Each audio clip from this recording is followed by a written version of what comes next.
क्रांति की शुरुआत जो है वो दूसरों से उम्मीद रखकर नहीं होती है। क्रांति की शुरुआत होती है खुद क्रांति बनने से।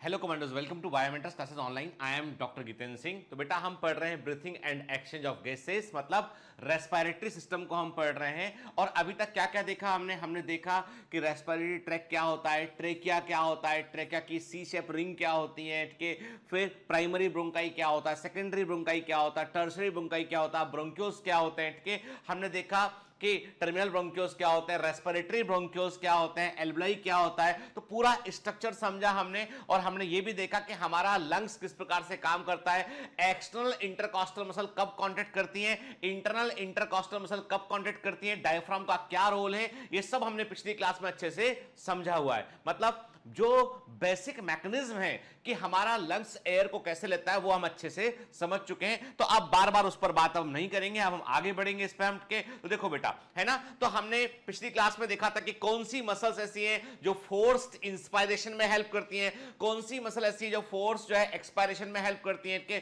हवा को बाहर निकला एक्सेलरेशन में, और इनहेलेशन में कौन सी मसल्स रोल प्ले करती है उनको भी देखा हमने। एब्डोमिनल मसल्स का क्या रोल था उस पर भी बात किया हमने, ठीक है ना बेटा।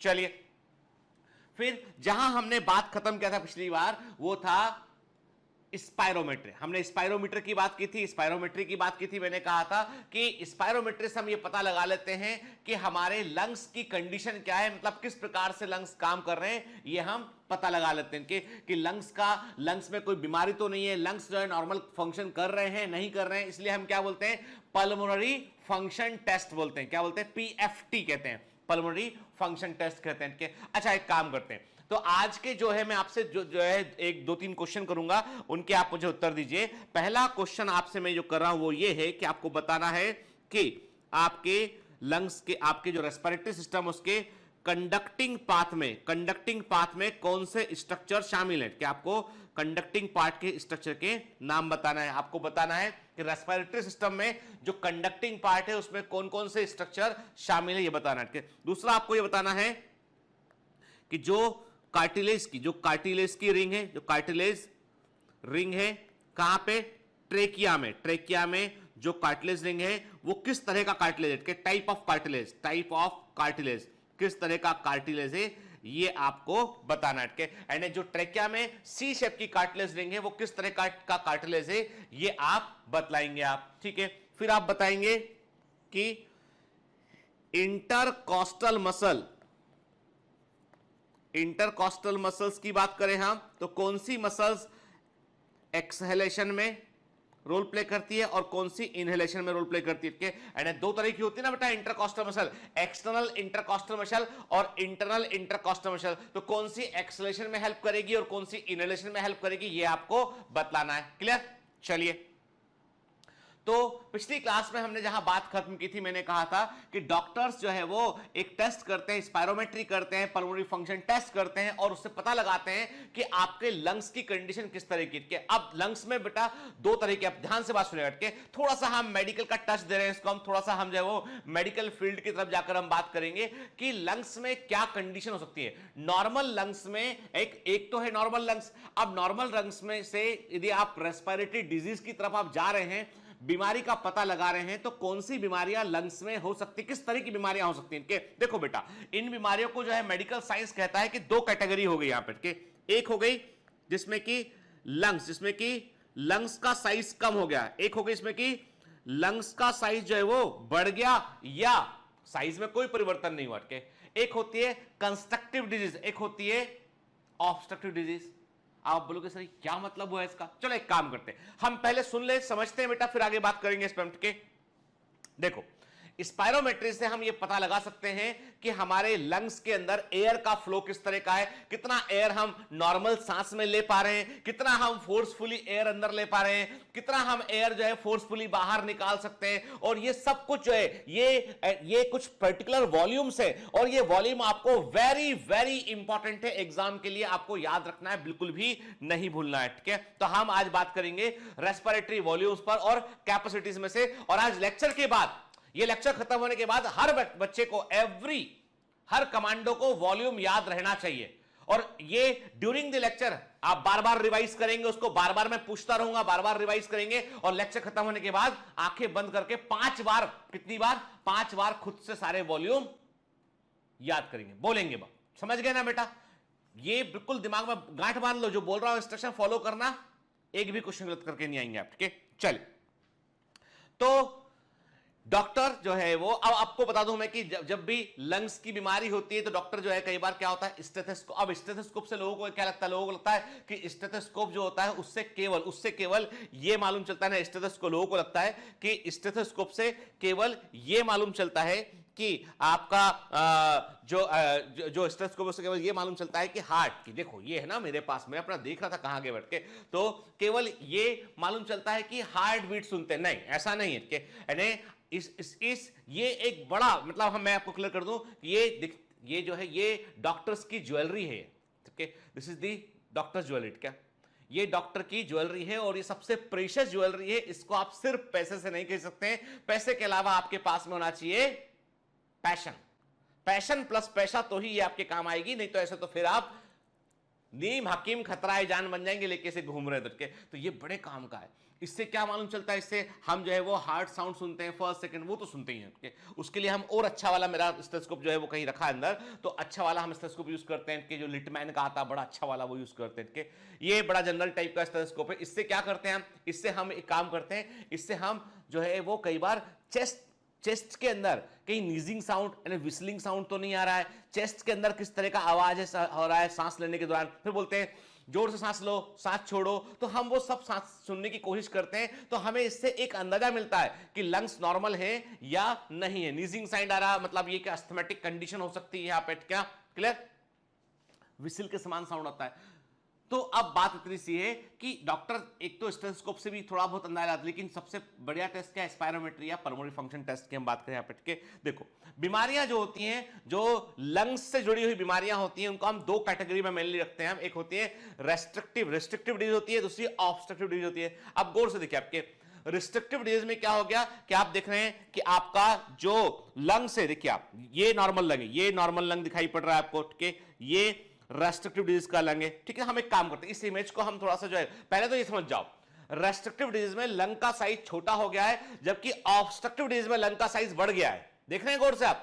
लंग का साइज या तो नॉर्मल रहेगा या बढ़ जाएगा। नॉर्मल भी रह सकता है, यहां पर लंग्स का साइज नॉर्मल रहेगा या बढ़ जाएगा। ठीक है, यहां पर हमेशा कम होगा, तेरे दिखते हैं। तो जब हम बात कर रहे हैं, जब हम रेस्ट्रिक्टिव डिजीज की बात कर रहे हैं, जब हम जो है वो लंग्स की उन बीमारियों की बात कर रहे हैं जो रेस्ट्रिक्टिव डिजीज की कैटेगरी में आती हैं, उनमें क्या होता है? उनमें ओवरऑल टोटल लंग कैपेसिटी घट जाती है। अब ये वर्ड आया यहां पर एक वर्ड आया लंग कैपेसिटी, हमने कहा। ठीक है, हमने क्या वर्ड यूज किया? हमने वर्ड यूज किया, ठीक है, हमने वर्ड यूज किया लंग कैपेसिटी के। तो हमने क्या बोला? हमने कहा कि जो हमारे फेफड़े की क्षमता है ओवरऑल वो घट जाती है। रेसिडुअल वॉल्यूम घट जाता है, एक वर्ड यहां पर आया रेसिडुअल वॉल्यूम। ठीक है, एक वर्ड ये भी आया, ये भी घट जाता है, ये भी घट जाता है। ठीक है, फोर्स्ड वाइटल कैपेसिटी, ये भी घट जाता है। ठीक है, ठीक, फोर्स्ड एक्सपायरेटरी वॉल्यूम हम कहते हैं नॉर्मल रहेगा या बढ़ जाएगा। अब देखो, अब आपके सामने क्या चीज है यहां पे? आपने बोला सर हमें कुछ समझ में नहीं आ रहा, आप क्या बोल रहे हो? आप बोल रहे हो फोर्स वाइटल कैपेसिटी, आप बोल रहे हो रेसिडुअल वॉल्यूम, आप बोल रहे हो टोटल लंग कैपेसिटी, कुछ समझ में नहीं आ रहा है। यदि कुछ समझ में नहीं आ रहा है तो बहुत अच्छी बात है, क्योंकि हम समझाने वाले हैं आगे। ठीक है, बहुत अच्छी बात है, हम आगे समझाने वाले हैं चीज को। अभी समझ लो कि कुछ बीमारियां ऐसी इसमें कि ऐसा हो गया, कैपेसिटी घट गया। अब हम आते हैं ऑब्स्ट्रक्टिव डिजीज की बात करते हैं। यहां पे देखो, रेस्ट्रिक्टिव डिजीज में क्या हुआ? लंग का साइज ही छोटा हो गया। यहां पर क्या हो गया? यहां पर जो है ऑब्स्ट्रक्टिव डिजीज में क्या हो गया? यहां पर जो है वो हुआ ये कि यहां पर लंग्स का साइज जो है वो नॉर्मल रहेगा या बढ़ जाएगा। नॉर्मल रहेगा या बढ़ जाएगा, मतलब टोटल लंग कैपेसिटी या तो नॉर्मल रहेगी या बढ़ जाएगी। ठीक है, रेसिडुअल वॉल्यूम हमेशा बढ़ जाएगा यहां पर के फोर्स वाइटल कैपेसिटी जो है वो नॉर्मल रहेगी या घट जाएगी, ठीक है। अब आपके दिमाग में आ रहा कि सर हमको तो ये वॉल्यूम समझने हैं, क्योंकि जब ये वॉल्यूम समझ में आएंगे तब हमको समझ में आएगा कि लंग्स में हो क्या रहा था, कि लंग्स में हो क्या रहा था, तभी हमको ये समझ में आएगा। तो एक काम करते हैं, सबसे पहले शुरुआत करते हैं हम टाइडल वॉल्यूम से, ठीक है। नंबर 1 टाइडल वॉल्यूम, ठीक है। अब देखो बेटा ऐसे समझो इसको, जब मैं कहता हूं टाइडल वॉल्यूम, इसका मतलब है कि नॉर्मल बगैर एफर्ट किए, मैंने कोई बाहरी प्रयास नहीं किया, कोई ताकत नहीं लगाया, मैंने कोई एफर्ट नहीं किया, मैंने नॉर्मल में सांस ले रहा हूं, अभी बोल रहा हूं नॉर्मल सांस ले रहा हूं, ठीक है। तो ये नॉर्मल जो सांस ले रहा हूं मैं, नॉर्मल में जो छोड़ रहा हूं बगैर किसी एफर्ट के, बगैर एक्सटर्नल एफर्ट के, बगैर एक्स्ट्रा जोड़ दिए अपनी बॉडी पे, नॉर्मल जो मैं ब्रीथिंग कर रहा हूं, नॉर्मल इनहेलेशन, नॉर्मल एक्सलेशन। तो इनहेल करने में या एक्सेल करने में जो गैस जो एयर बाहर निकलती है उसका वॉल्यूम सेम रहता है, नॉर्मल है भाई, ये इतना लिया उतना ही बाहर निकाला। और वो वॉल्यूम कितना होता है, वो वॉल्यूम होता है 500 ml, मतलब आधा लीटर 500 ml होता है, जिसे बोलते हैं हम टाइडल वॉल्यूम कहते हैं, ठीक है। चलिए क्या लिखा देखते हैं, वॉल्यूम ऑफ एयर इंस्पायर्ड और एक्सपायर्ड, ठीक है। या तो इंस्पायर को देख लो आप या एक्सपायर को देख लो, एक ही बात है, जितना अंदर लोगे उतना एयर बाहर निकलेगा, ठीक है। तो एक नॉर्मल, सुनिएगा बात को ध्यान से, अटेंटिव रहिए, ठीक है। मैंने क्या बोला आपसे कि जो वायु का वॉल्यूम है, एयर का वॉल्यूम है, जो नॉर्मल सांस अंदर लेने में या नॉर्मल सांस बाहर लेने में बाहर निकलता है, वो क्या कहलाता है, वो होता है 500 ml होता है, उसे बोलते हैं हम टाइडल वॉल्यूम कहते हैं इसको हम, ठीक है। A healthy man can inspire or expire approximately 6,000 to 8,000 ml of air per minute, क्योंकि 12 से 16 बार जो है आपका क्या होता है, रेस्पिरेशन का रेट होता है 12 to 16 पर मिनट के। 12 यदि हुआ तो कितना हो गया, ये 6 लीटर हो गया, ये 600 ml हो गया, ठीक है। 16 बार किया हमने रेस्पिरेशन, 16 बार हुआ तो कितना हो गया बेटा, ये हो गया आपको 8,000 ml के, मतलब 8,000 कितना हो गया, 8 लीटर हो गया, ठीक है। तो कहने का मतलब, अब देखो छोटी छोटी बातें याद रखना, ठीक है। तो टाइडल वॉल्यूम इज नथिंग यार, कुछ नहीं, नॉर्मल सांस जो अंदर ले रहे हो, अंदर बाहर छोड़ रहे हो, वो आधा लीटर होता है, यानी आधा लीटर ऑक्सीजन आप अंदर लेते हो। कभी गौर किया, ऑक्सीजन का जो सिलेंडर होता है वो लीटर में लिखा होता है, ऑक्सीजन कितना ऑक्सीजन उसमें प्योर ऑक्सीजन नहीं होता है, गलती मत करना। जो हॉस्पिटल के अंदर जो ऑक्सीजन का सिलेंडर होता है उसमें प्योर ऑक्सीजन नहीं होता है, उसमें मिक्स एयर होता है, ठीक है। अब वो ऐसा क्यों होता है इस पर भी हम बात करेंगे, आगे चलेंगे, जब आगे हम मैकेनिज्म पढ़ेंगे तब बात करेंगे, ठीक है। आपको पता है कि जब ये कोविड-19 का जब ये हुआ था, अपना लॉकडाउन हुआ था मार्च 2020 में लॉकडाउन हुआ, ठीक है। और सब तमाम जगह पे ऐसा हालत था कि अस्पताल, बॉम्बे की बात बता रहा हूं, बॉम्बे में जिस प्रकार केस बढ़े ना, मतलब आप पूरी इंडिया एक तरफ था और बॉम्बे एक तरफ था, बॉम्बे में बहुत तेज केस बढ़े कोविड-19 के। और पता है आपको क्या हुआ, उस समय ऐसी सिचुएशन थी कि किसी हॉस्पिटल में कहीं पर एक बेड अवेलेबल नहीं था। बड़े बड़े कोविड के सेंटर बने हुए थे मैदानों में, इधर उधर टेंट लगा के सरकार ने सब जगह पे, होटल्स में सब जगह अरेंजमेंट कर रखा था कोविड का, गवर्नमेंट ने फैसिलिटी के नाम पे डॉक्टर्स को सबको जो है वो नोटिस दिया गया कि भाई सब कोई भी छुट्टी पर नहीं जाएगा, सारे डॉक्टर्स इमरजेंसी ड्यूटी पर अवेलेबल रहेंगे। मेरे को भी स्टैंड बाय में रखा गया, उसमें तमाम चीज की भाई आप स्टैंड बाय पर रहेंगे, आप लोग जो प्राइवेट डॉक्टर जरूरत पड़ेगी तो आपको भी आना पड़ेगा, टाइप से ऐसी सिचुएशन बनी हुई थी। तब हम सब डर गए कि भैया मान लो कुछ हुआ तो हॉस्पिटल, मतलब हॉस्पिटल एक्सेस करना तो बहुत जरूरी है। तो हमारी कॉलोनी में सोसाइटी ने एक कमेटी बनाया, और उस कमेटी ने क्या किया, उसने ऑक्सीजन सिलेंडर और एक बेड सब कुछ सोसाइटी के क्लब हाउस में 2-3 डॉक्टर का एक टीम बनाया। वहाँ पे उन्होंने जो कॉलोनी में रहते हैं उनका, तो उन्होंने बाकायदा पूरा अरेंजमेंट किया, कोई इमरजेंसी होगी तो आदमी को हम कम से कम ऑक्सीजन दे के यहाँ तो रख सकेंगे।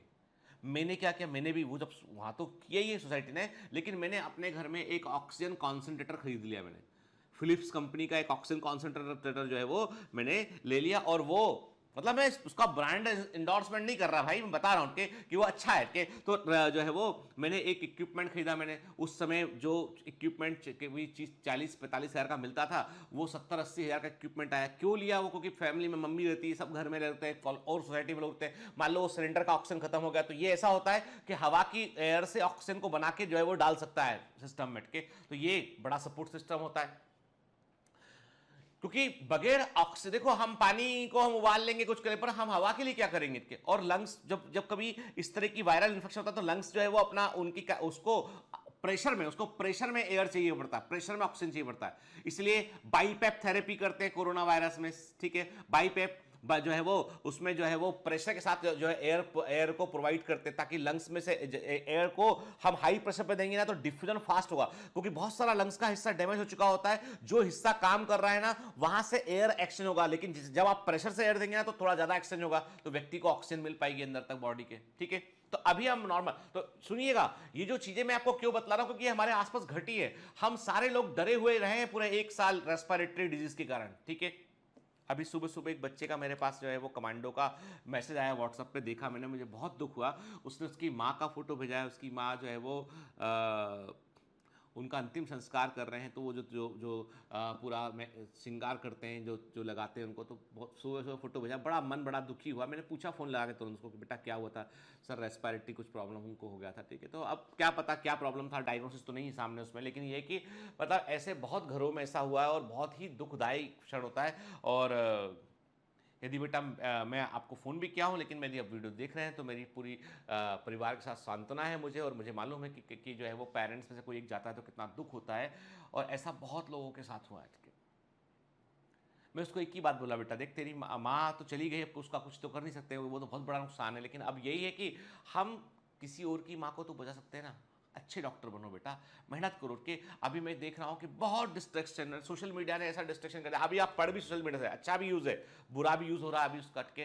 तो अभी मैं कहता हूँ डिस्ट्रैक्शन में पढ़ने की बजाय पढ़ने पर फोकस कीजिए बेटा, क्योंकि ज़िंदगी में ना जिस तरह का काम आपको करने का मौका मिलेगा ना आगे, उसका तुलना आप किसी यूट्यूबर से या किसी और चीज़ से नहीं कर सकते आप। ठीक है, चलिए तो अभी वापस मुद्दे पे लौट के आते हैं। हमने क्या कहा आपसे कि टाइडल वॉल्यूम का मतलब है बगैर एफर्ट किए, बगैर इंस्पायरेशन, बगैर फोर्सफुल एक्सपायरेशन, फोर्सफुल इंस्पायरेशन की बात नहीं कर रहे हैं हम, बगैर एफर्ट, बगैर किसी एफर्ट के जितना एयर अंदर गया या बाहर निकला वो टाइडल वॉल्यूम में 500 ml होता है। ठीक है, कोई डाउट नहीं इसमें, समझ गए। हमने कहा this is the volume, that is the 500 ml, ये वॉल्यूम है। क्लियर? ठीक है, क्लियर। चलिए आई बात समझ में हमको। अब कहां पे टाइडल वॉल्यूम है? ये है टाइडल। अब एक एक चीज को इस ग्राफ को हम बार बार दिखाएंगे आपको, इस ग्राफ को बार बार दिखाएंगे हम आपको, ताकि आपके सामने जब पल्मोनरी फंक्शन टेस्ट का रिपोर्ट आपके सामने आए ना, तो आप उसको देख के समझ जाएंगे क्या बोलना चाहता है। ठीक है, जब आप मेडिकल कॉलेज पहुंचेंगे, स्पायरोमीटर का रिपोर्ट बन के आएगा, तो आप उसको देख के समझ पाएंगे कि क्या मतलब है इसका। ये लेक्चर ध्यान से सुनिएगा। ठीक है, तो टाइडल वॉल्यूम हमने कहा कि दिस इज द पोर्शन, ये टाइडल वॉल्यूम को रिप्रेजेंट करता है। ठीक है ना, कौन सा हिस्सा हो गया बेटा? ये वाला हिस्सा हो गया ग्राफ का। ठीक है, ठीक है, इंस्पिरेशन एक्सपायरेशन है ना बेटा, देख रहे हैं आपके। तो हमने क्या बोला, ये जो है वो ये टाइडल वॉल्यूम को रिप्रेजेंट कर रहा है। क्लियर?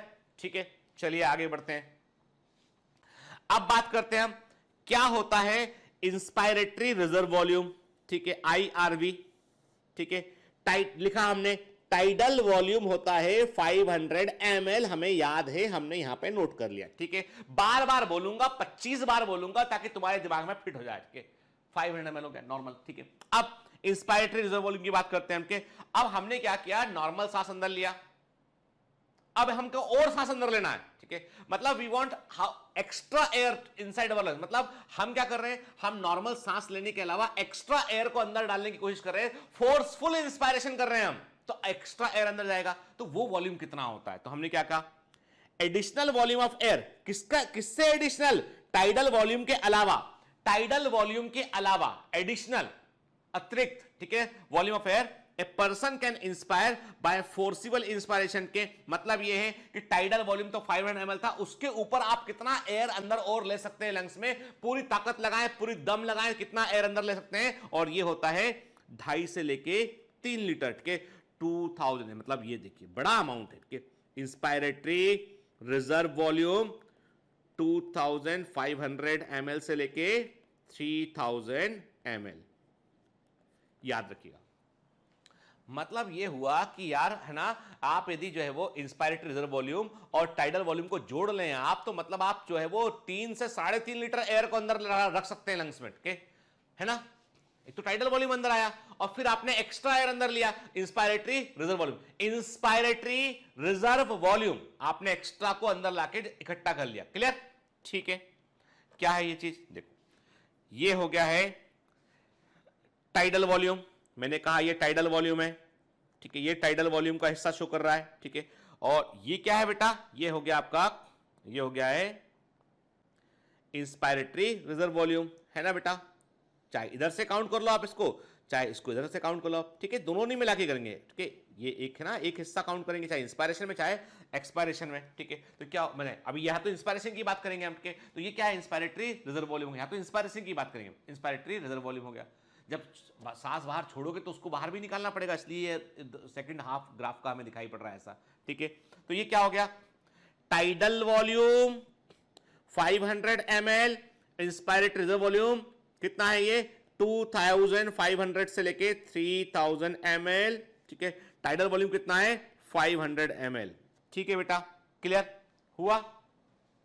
चलिए, तो हमने क्या देखा, हमने देखा कि दो वॉल्यूम हमको यहां पे समझ में आया, यहां पे क्लियर, ठीक है ना। आगे बढ़ते हैं। अब कहने का मतलब ये कि हमने पहला वॉल्यूम देखा टाइडल वॉल्यूम 500 ml, ठीक है। फिर हमने क्या देखा, हमने देखा इंस्पायरेटरी रिजर्व वॉल्यूम 2500 ml से 3000 ml था, ठीक है। याद रखा हमने, बार बार लिख रहा हूं मैं इसको ताकि याद रहे बेटा, है ना, भूलेंगे नहीं इसको हम, ठीक है ना। मतलब नॉर्मल सांस लिया तो 500 ml अंदर आया, और हमने एक्स्ट्रा सांस लिया तो 2.5 से 3 लीटर एयर और अंदर आ गया, ठीक है। अब जब हम बात करते हैं एक्सपायरेटरी रिजर्व वॉल्यूम की बात करते हैं, तो एडिशनल वॉल्यूम ऑफ एयर, ये एयर का वो वॉल्यूम है, ए person can expire with A forcible expiration. अब आप बोलोगे क्या मतलब हुआ इसका, देखो बेटा, इसका मतलब सुनना, बात ध्यान से एकदम अटेंटिव होकर सुनना।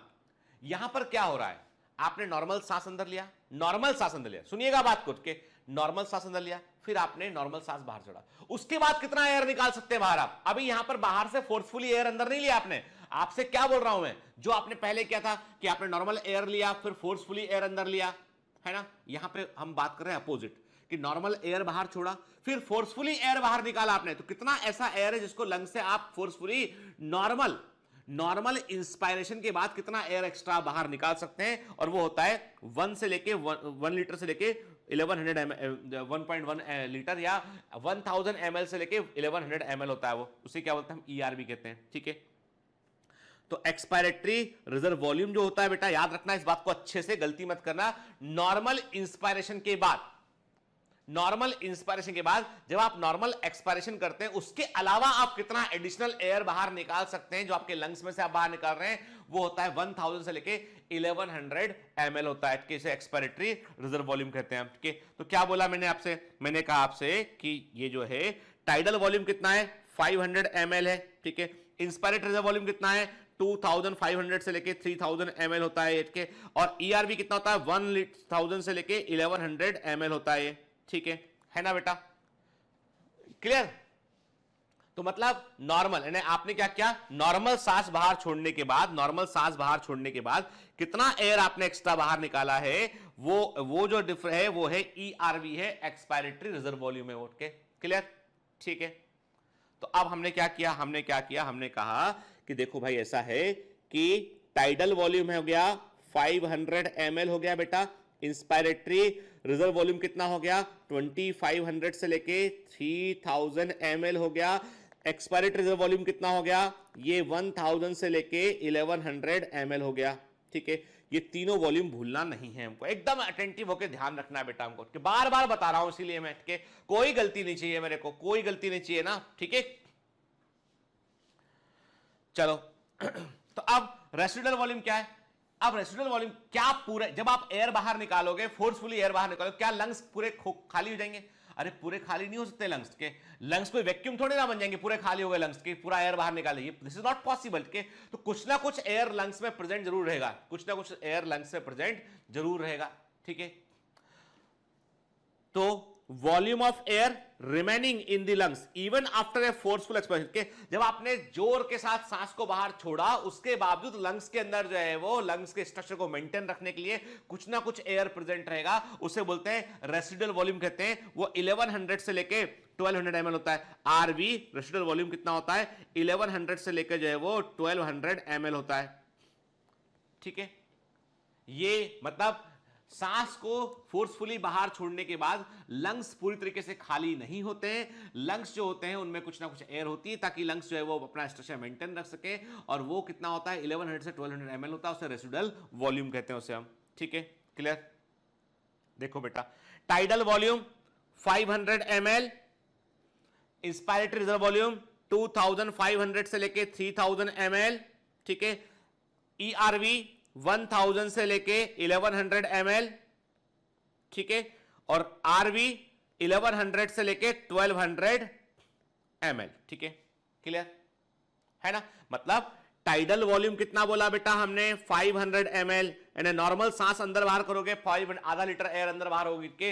जब आप फोर्सफुली एयर अंदर लोगे नॉर्मल सांस लेने के बाद और कितना एयर एक्स्ट्रा आप अंदर ले सकते हो, वो है IRV है, जो कितना होता है 2500 से लेके जो 3000 ml के आसपास होता है, ठीक है। जब आप नॉर्मल सांस बाहर छोड़ने के अलावा एक्स्ट्रा कितना सांस बाहर छोड़ सकते हैं आप, वो है एक्सपायरेटरी रिजर्व वॉल्यूम है, जो कितना होता है 1000 से लेके 1100 ml होता है, ठीक है। और जब आप फोर्सफुली जो है वो सांस बाहर छोड़ते हैं, उसके बाद रेसिडुअल वॉल्यूम कितना बचा होता है, वो 1100 से लेके 1200 ml जो है वो बचा होता है। इसका मतलब ये है कि नॉर्मल सांस बाहर छोड़ने के बावजूद लंग्स के अंदर तकरीबन 2100 से लेके 2300 ml एयर रहता है।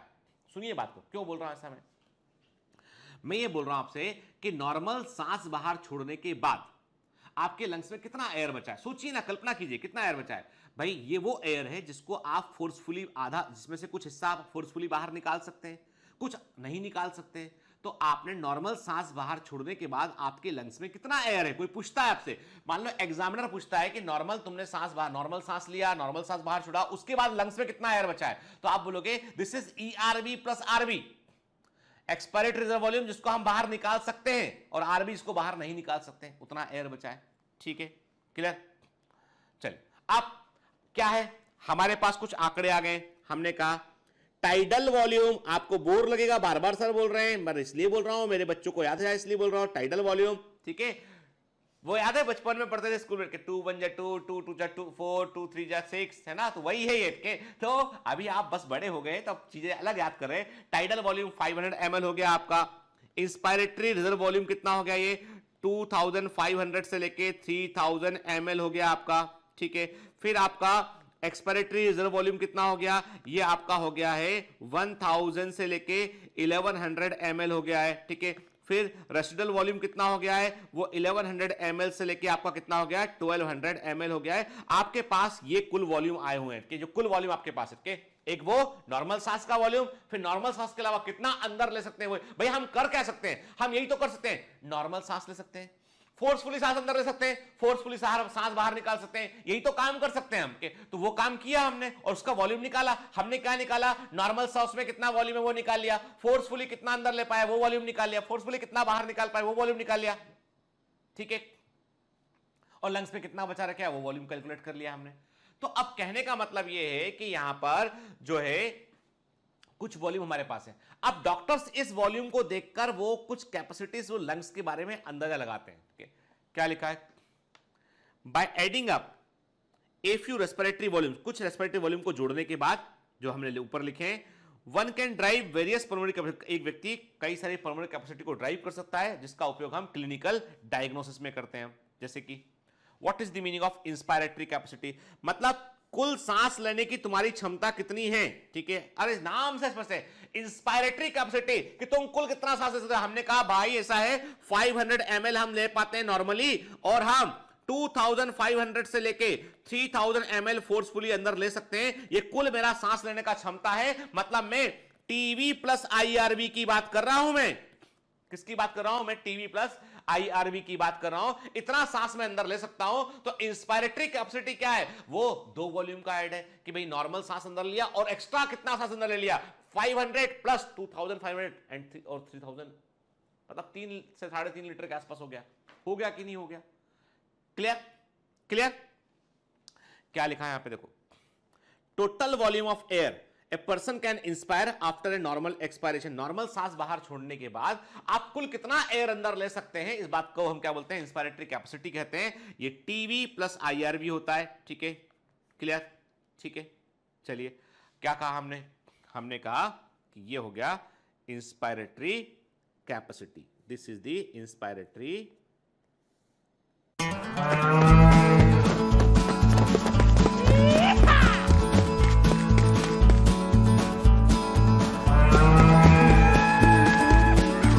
Hi, sorry to disturb you in between lecture, but it's important to inform you.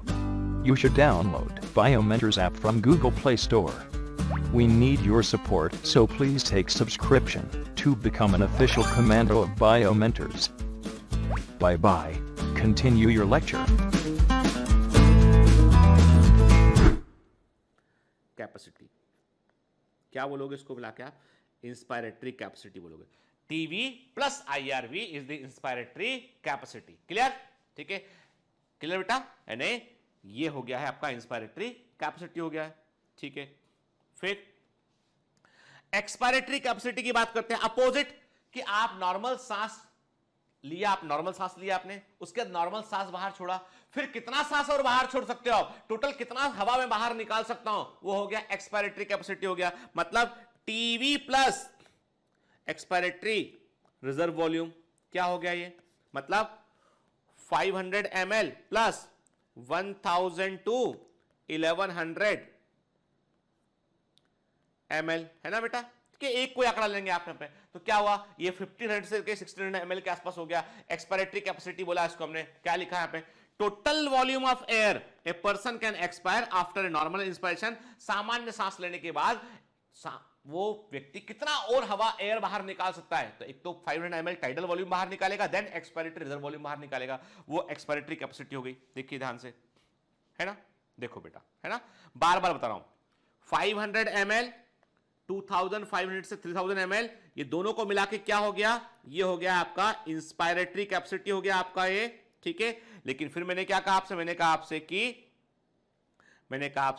कि tidal volume and expiratory reserve volume, इन दोनों को मिला के क्या हो गया?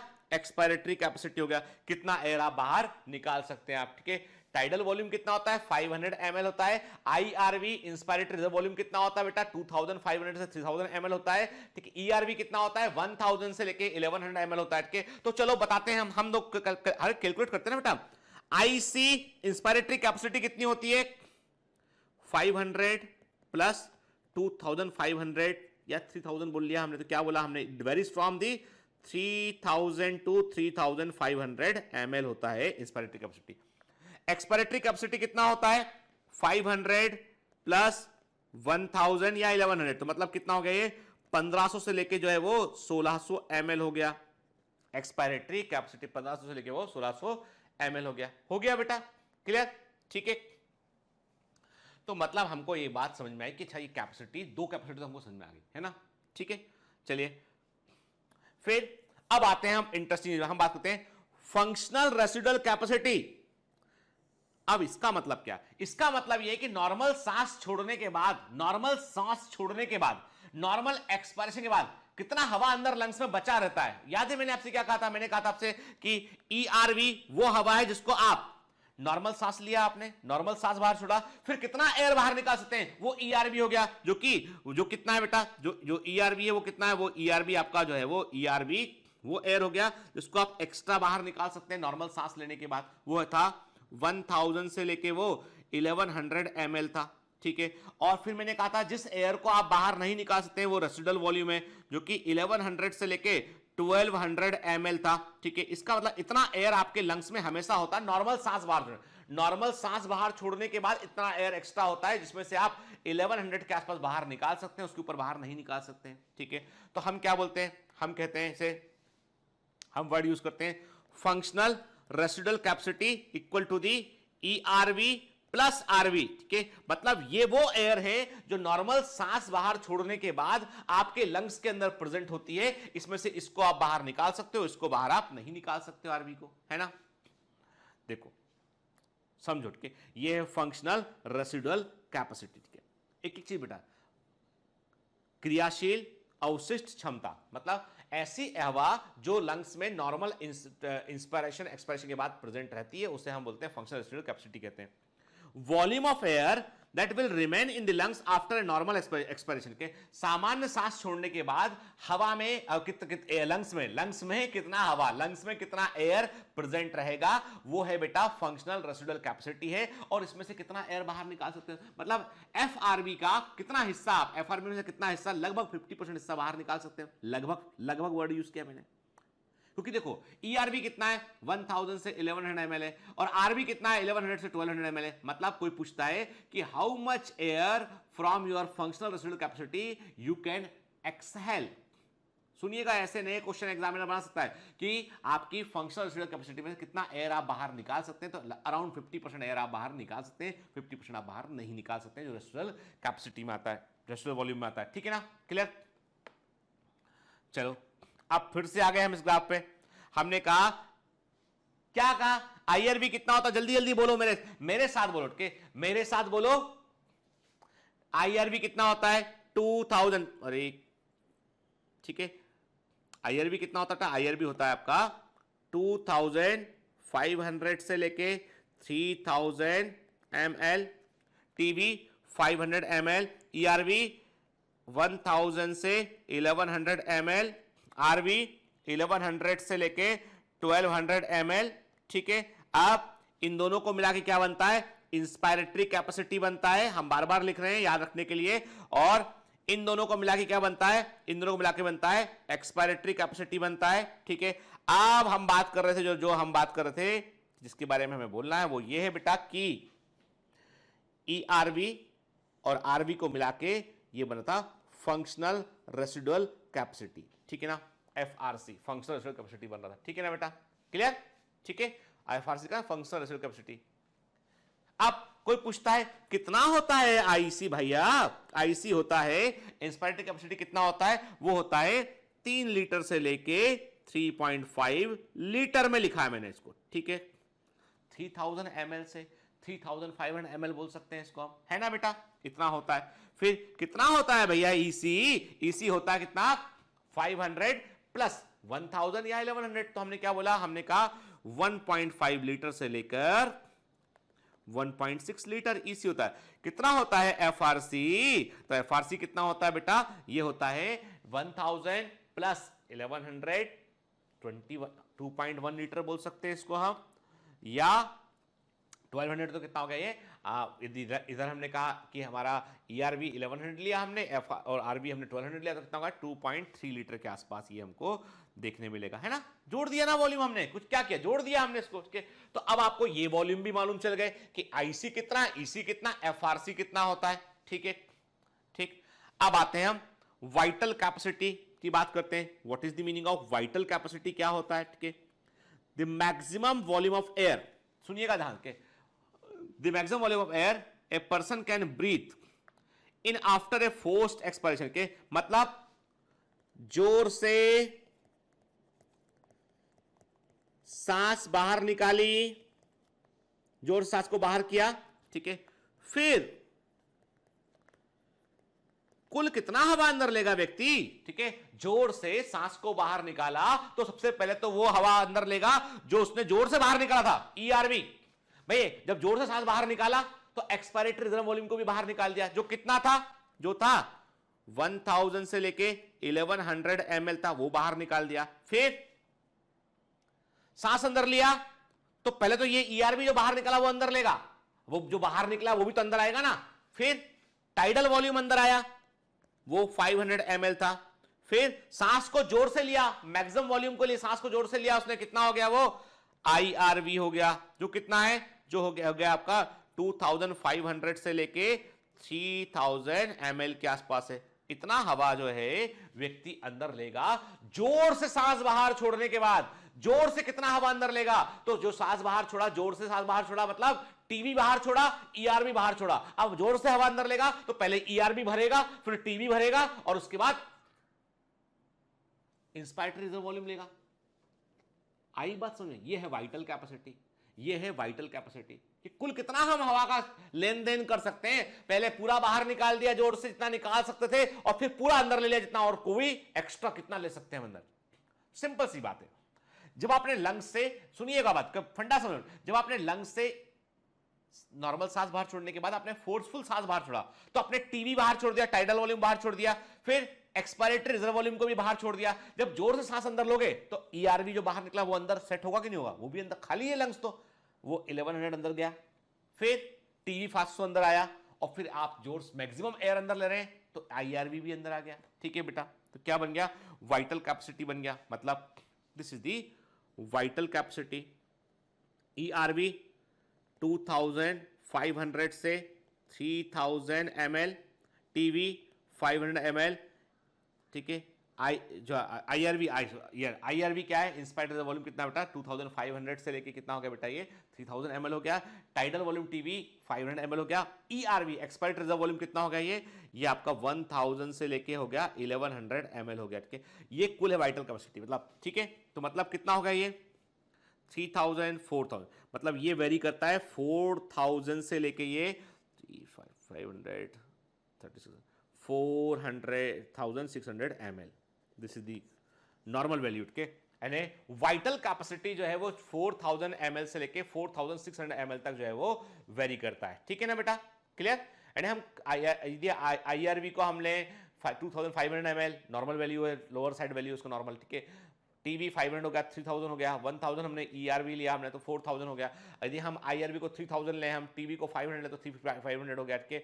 और 1100 ले ERV तो कितना हो गया, ये 4600 ml हो गया। ये हो गया वाइटल कैपेसिटी हो गया, ये क्लियर, ठीक है।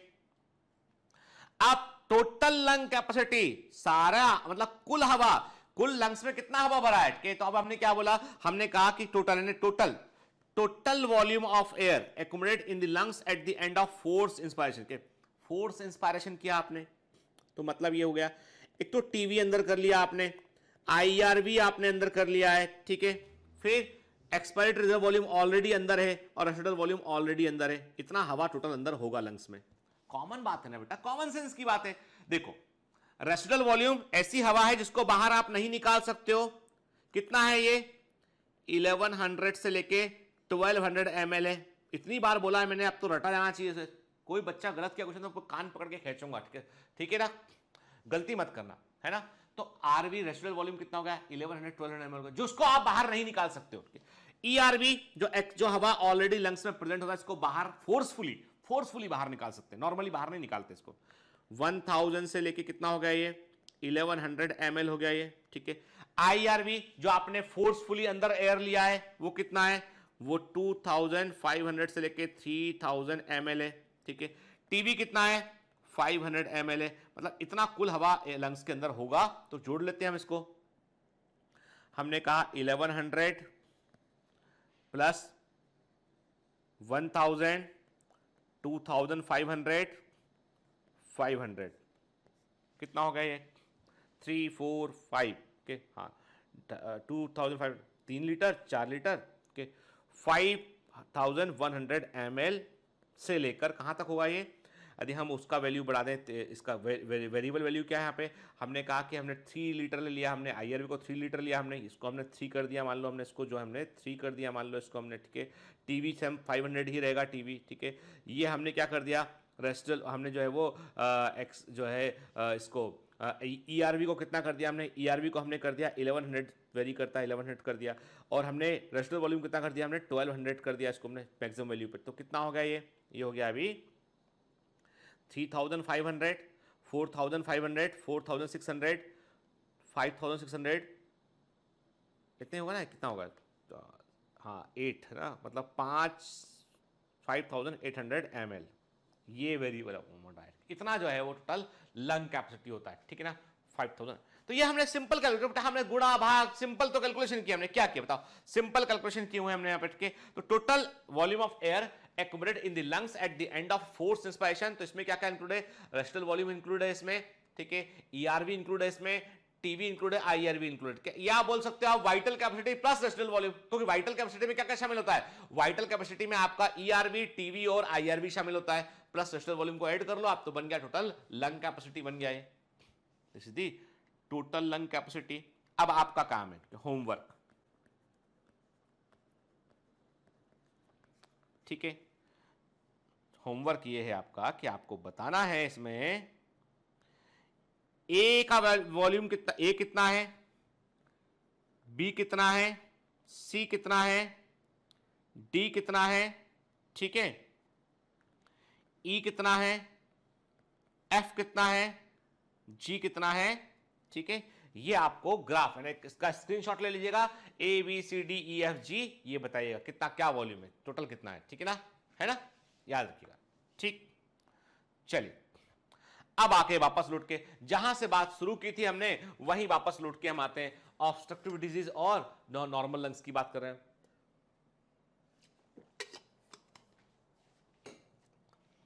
ऑब्स्ट्रक्टिव डिजीज में क्या हो रहा है बेटा कि वास्तव में लंग्स जो है वो नॉर्मल जो उसकी फ्लेक्सिबिलिटी लंग्स की एयर को बाहर छोड़ने की लेने की वो अफेक्ट होती है। There must be some obstruction की लंग्स नॉर्मल फंक्शन नहीं कर पाते। तो आप देख रहे हैं कि जो पल्मोनरी फंक्शन टेस्ट में जो हमको जो हमें चार्ट मिलेगा वो हमें इस तरह का चार्ट मिलेगा कि जो एयर फ्लो का चार्ट मिलेगा जो शो करेगा कि there is obstruction in the pulmonary functions. ठीक है ना, ठीक। अब क्लिनिकल वैल्यू ना जो कुछ हमने पढ़ा अभी लंग कैपेसिटी उसका क्लिनिकल वैल्यू क्या है। अब देखो वाइटल कैपेसिटी बोले तो क्या है बेटा, वाइटल कैपेसिटी बोले तो क्या है, ये है IRV plus TV plus ERV। ठीक है, वाइटल कैपेसिटी किस में घट जाएगा, अस्थमा में घट जाएगा, एम्फाइसीमा में घट जाएगा, निमोनिया में घट जाएगा, पल्मोनरी ट्यूबरक्लोसिस, PTV का मतलब था पल्मोनरी ट्यूबरक्लोसिस, ट्यूबरक्लोसिस, ये this is the tuberculosis of lungs. ठीक है ना, लंग्स के अलावा भी बेटा टीबी होता है, याद रखना। ठीक है ना, ग्लैंड्स में होता है, के नी में होता है, कई जगह होता है। तो ये पल्मोनरी ट्यूबरक्लोसिस के, न्यूमोथोरेक्स के, ये वो कंडीशन है जहां पर वाइटल कैपेसिटी घट जाती है। These are the conditions where the vital capacity may be reduced. Clear? ठीक है, फिर What is the meaning of anatomical dead space? Dead space का मतलब क्या है, हम 500 ml जो एयर लेते हैं ये पूरी 100% हमारे ब्लड में नहीं जाती है, क्योंकि कुछ एयर ऐसी होती है जो कंडक्टिंग पार्ट में रह जाती है। कंडक्टिंग पार्ट क्या है, ट्रेकिया हुआ आपका, कि जो ब्रोंकाई हुए, ब्रोंक्योस हुए, टर्मिनल ब्रोंक्योस तक पूरा का पूरा जो है पार्ट है वो कंडक्टिंग पार्ट है। फिर रेस्पिरेटरी ब्रोंक्योस से जो है वो एक्सचेंज करने वाला भाग शुरू होता है। ठीक है, तो कहने का मतलब है कि 500 ml में से 150 ml एयर ऐसा होता है जिसको हम एक्सचेंज नहीं कर पाते हैं, वो कंडक्टिंग पार्ट में प्रेजेंट रहता है, और इस जगह को हम बोलते हैं डेड स्पेस बोलते हैं। डेड स्पेस का मतलब है कि ये जो एयर है, इतना एयर हम जो है वो जो एक्सचेंज में, मतलब हम केवल हम टाइडल वॉल्यूम का जो टाइडल वॉल्यूम है, टाइडल वॉल्यूम कितना है, वो है 500 ml है, उसमें से 150 ml एयर को हम जो है एक्सचेंज नहीं कर पाते क्योंकि वो कंडक्टिंग पार्ट के अंदर प्रेजेंट होती है। तो डेड स्पेस कितना होता है, उस जगह को, कंडक्टिंग पार्ट को हम डेड स्पेस भी कहते हैं, 150 ml होता है। ठीक है, देन कम टू दी, थोड़ा सा हम जो बेटा है ना, यहां पर हम थोड़ा सा एक एज लेते हुए कुछ इंपॉर्टेंट चीजें हम यहां पर देखेंगे बेटा, है ना, जो जिनका कनेक्शन जो है वो सर्कुलेटरी सिस्टम से भी है, जिनका कनेक्शन रेस्पिरेटरी सिस्टम से भी है, और जो आपको आगे भी काम आएंगी बेटा। तो पता होना चाहिए मुझे, क्योंकि मैंने कहा ना आपसे कि कॉम्पिटिटिव एग्जामिनेशन है तो पूरा 100%, मैं कह रहा हूं आपसे 100% एनसीईआरटी पढ़ेंगे, कोई पॉइंट नहीं छोड़ेंगे हम। लेकिन बेटा एक्स्ट्रा एज लेने के लिए जो है 2-4 चीजें ऐसी होना चाहिए जो आपको पता होना चाहिए, क्योंकि ये कॉम्पिटिटिव एग्जामिनेशन है, कभी भी एग्जामिनर जो है वो मोड ऑफ एनर्जी पूछ रहा है आपसे, उसमें वो पैटर्न में वो चेंज कर सकता है, और आपसे पूछेगा वो वही कोर्स की चीजें पूछेगा, लेकिन उसको घुमा के पूछेगा। तो इसलिए हमको एक्स्ट्रा एज लेने के लिए थोड़ा सा जो है वो, थोड़ा सा हमको between the lines of NCERT पढ़ना पड़ता है, थोड़ा सा बियॉन्ड जाना पड़ता है। उससे लेके घबराया मत करो, ये सोचा करो कि यू आर गेटिंग नॉलेज, की आपको कुछ मालूम चल रहा है, ये सोचा करो उसको आप। ठीक है ना, क्लियर? तो आते हैं आपस के, what is the ventilation perfusion ratio. आप कोई कई बार आप देखेंगे डॉक्टर ये वर्ड यूज करते मिलेंगे आपको, वेंटिलेशन परफ्यूजन रेशियो क्या होता है। के अब इसका मतलब ये है कि वो कह रहे हैं डॉक्टर कि जो हवा आदमी अंदर ले रहा है, जो सांस अंदर ले रहा है, उसमें से कितना ब्लड में जा रहा है बताओ। वो पूछ रहे हैं, वो डॉक्टर आपस में बात कर रहे हैं कि अरे यार बड़ा खराब हालत है इसका, तो इस पेशेंट का तो जो है वो वेंटिलेशन परफ्यूजन रेशियो बिगड़ गया है। घर वाले सोच रहे हैं पता नहीं क्या बिगड़ गया है। अरे नॉर्मल बात है, वो डॉक्टर ये बोल रहा है कि हवा जो अंदर बाहर ले रहा है बंदा, इसमें से कितनी ब्लड के अंदर जा रही है, वो रेशियो क्या है, नॉर्मल रेशियो क्या होता है, क्या अंतर उसमें आ गया है, you should know about that. अब क्या करना है, अरे करना सिर्फ इतना सा, कितना ब्लड आर निकल रहा है आर पार से, और कितना हवा अंदर आ रहा है, यही तो वेंटिलेशन परफ्यूजन रेशियो। परफ्यूजन जो ऑर्गन तक एयर पहुंच रही है, जो ब्लड पहुंच रहा है वहां, उसकी बात कर रहे हैं। चलो समझते हैं। ठीक है, देखो द रेशियो ऑफ एल्वियुलर वेंटिलेशन, हवा के अंदर आने की बात कर रहे हैं, and amount of blood that perfuse the alveoli के, यानी एल्वेओलाई के पास से कितना ब्लड गुजर रहा है और कितना हवा अंदर आ रहा है, उस अनुपात को क्या बोलते हैं? वेंटिलेशन परफ्यूजन रेशियो बोलते हैं। देखो वेंटिलेशन, एल्वेओलाई वेंटिलेशन, आप जितना एयर अंदर ले रहे हैं पर मिनट में, वो एयर कितना एल्वेओलाई तक पहुंचा आपको, और उसमें से कितना एयर जो है वो एल्वेओलाई से जो है वो ब्लड कैपिलरी तक पहुंचा, उस अनुपात को हम वेंटिलेशन परफ्यूजन रेशियो कहते हैं। ठीक है ना? चलिए समझते हैं इसको, थोड़ा समझने की कोशिश करते हैं इसको बेटा, है ना? डॉक्टर वाला फील तो आना चाहिए। चैप्टर, अरे ह्यूमन फिजियोलॉजी आप डॉक्टर से पढ़ोगे, जब आप एक प्रैक्टिसिंग डॉक्टर से जो है वो ह्यूमन फिजियोलॉजी पढ़ोगे तो आपको ये एक्सपेक्ट करना चाहिए। आपको बता दूं मैं, आज भी जो बच्चे मेडिकल कॉलेज के अंदर है वो मुझसे यही बोलते हैं, सर आपने जो बताया फिजियोलॉजी में वो हमको अभी कॉलेज में बहुत काम आ रहा है। ठीक है, मैं आप बोलोगे सर पहले जाने दो आप कॉलेज में, आप ऐसी बातें करेंगे, मुझे मालूम है बहुत सारे लोग ऐसी बातें करते हैं, तो मैं कहता हूं बस छोड़ दो, आगे बढ़ा दो 5 मिनट भाई, वीडियो 5 मिनट तुम आगे बढ़ा लो, ठीक है।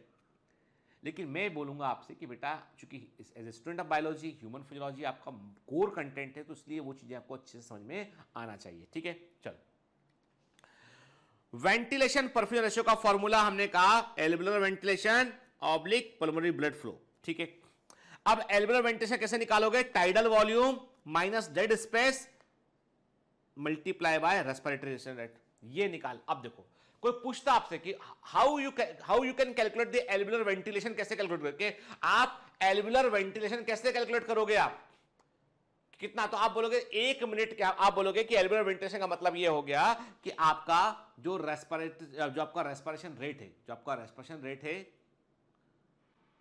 सांस लेने का जो आपका दर है, वो मल्टीप्लाई बाय कितना एयर एल्वेओलाई तक पहुंचा। तो मैंने पहले ही बोल दिया आपसे कि कंडक्टिंग पार्ट में 150 ml एयर हमेशा प्रेजेंट रहेगा, केवल 350 ml एयर जो है वो एल्वेओलाई तक पहुंचेगा, उसको मल्टीप्लाई कर लो आप रेस्पिरेशन रेट से, तो क्या आ जाएगा आपका एल्वेओलर वेंटिलेशन बाहर आ जाएगा, मालूम चलेगा आपको। ठीक है, क्या किया हमने कहा एल्वेओलर ventilation tidal volume minus dead space equal to multiply by respiratory rate, कितना हो गया 500 माइनस 150 ml 12 पर मिनट, तो 4200 ml हमने लिया। ठीक है, लोअर वैल्यू लिया। ठीक है, ये हो गया आपका एल्वेओलर वेंटिलेशन। ब्लड कितना एल्वेओलाई के पास से गुजरता है? ब्लड गुजरता है 5000 ml, 1 मिनट में पूरा 5000 ml ब्लड जो है गुजरता है। हार्ट 72 बार पंप करता है, 1 मिनट जो है वो एक पूरा का पूरा ब्लड एक बार में जो है वो पूरे सिस्टम में डालता है, पूरा ब्लड आके लंग्स से होता हुआ गुजरता है 1 मिनट के अंदर के। तो ये हो गया, तो अब क्या इतना हो गया, ये 4200/5000, ये आ गया आपका वेंटिलेशन परफ्यूजन रेशियो हो गया। इसका क्या सिग्निफिकेंस है? सीओपीडी में ये घट जाता है। आप देखो ये क्लिनिकल डायग्नोसिस का तरीका है। सीओपीडी आपने वेंटिलेशन परफ्यूजन रेशियो निकाला, यदि 0.84 से कम आ रहा है मतलब पेशेंट को सीओपीडी हो सकता है, क्रोनिक ऑब्स्ट्रक्टिव पल्मोनरी डिजीज। क्या फुल फॉर्म है इसका? Chronic obstructive pulmonary disease. जो स्मोकिंग करते हैं लोग, जो लंबे समय तक के चेन स्मोकर होते हैं, लंबा स्मोकिंग करते हैं, बीड़ी पीते हैं, सिगरेट पीते हैं, गांजा पीते हैं, जो भी पीते हैं स्मोक जो करते हैं, उनमें आपको ये बीमारी देखने मिलेगी। गांजा थोड़ा हम अलग हटाएंगे, वो अलग तरह के नशे में आता है। हम बोलेंगे जो स्मोक करते हैं, जो टोबैको स्मोक करते हैं लंबे समय, उनके अंदर क्या होता है? उनके अंदर सीओपीडी की कंडीशन आपको देखने मिलती है। ठीक है, फिर पल्मोनरी वेंटिलेशन का मतलब क्या हुआ बेटा? मतलब कुल हवा लंग्स में कितना आ रहा है। अभी हम एल्वेओलाई से मतलब नहीं, वो था एल्वेओलर वेंटिलेशन कि एल्वेओलाई तक कितना पहुंचा। ध्यान से बात सुना, alveolar ventilation is little low as compare to the pulmonary ventilation. Pulmonary ventilation का मतलब है कितना एयर लंग्स तक गया। अब लंग्स में तो ब्रोंकाई भी है, terminal bronchi, primary, secondary, tertiary and terminal bronchioles, तो वहां का एयर तो डिफ्यूज होता नहीं है। तो अभी हम यहाँ पे टोटल यानी टाइडल वॉल्यूम को हम मल्टीप्लाई कर रहे हैं रेस्पिरेशन रेट से, तो 6000 ml पर मिनट, ये पल्मोनरी वेंटिलेशन। तो याद रखना पल्मोनरी वेंटिलेशन और एल्वेओलर वेंटिलेशन सेम टर्म नहीं होती बेटा। एल्वेओलर वेंटिलेशन में हम डेड स्पेस की हवा को हटा देते हैं। क्लियर? चलो आज की बात खत्म हुई यहाँ पे। तो आज के लेक्चर में क्या देखा हमने? कैपेसिटीज, वॉल्यूम्स, मैथ कैलकुलेशंस, ये किया के।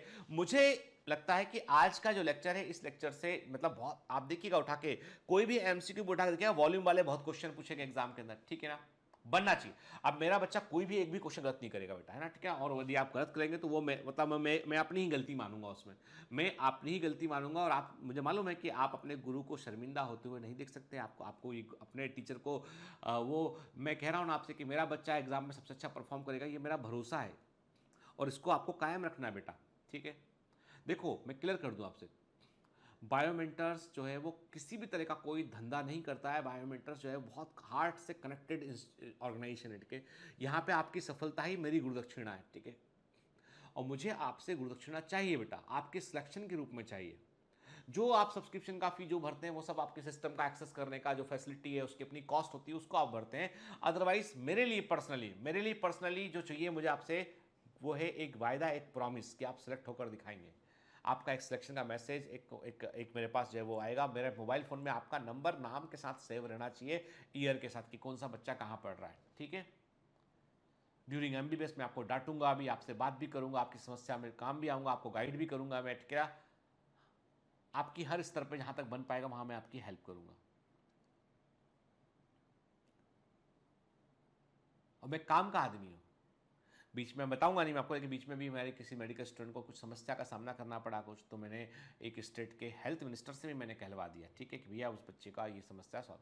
तो आप ये बस सोचिएगा कि सर काम के आदमी नहीं के, ठीक है। मतलब ये नहीं बोलता है मैं कोई महान आदमी हूँ, मैं 2-4 लोगों को जानता हूँ, वो लोग जो है मेरे लिए कुछ जो है वो संबंध अच्छे कुछ कर देते हैं मेरे लिए कहने पर। तो मतलब इसलिए पढ़ो, चाहते हो ना कि एक दिन आपको परिवार समेत आपकी पूरी फैमिली होगी अपनी।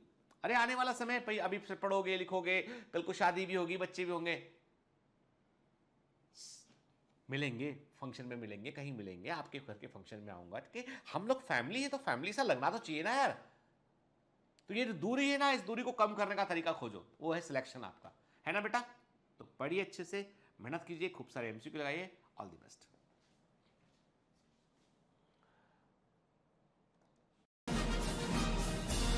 Hi. To become an official commando of Biomentors, join us at www.biomentors.online. Here you can solve daily practice papers, an online test. You can download performance enhancement sheets. You can track your progress.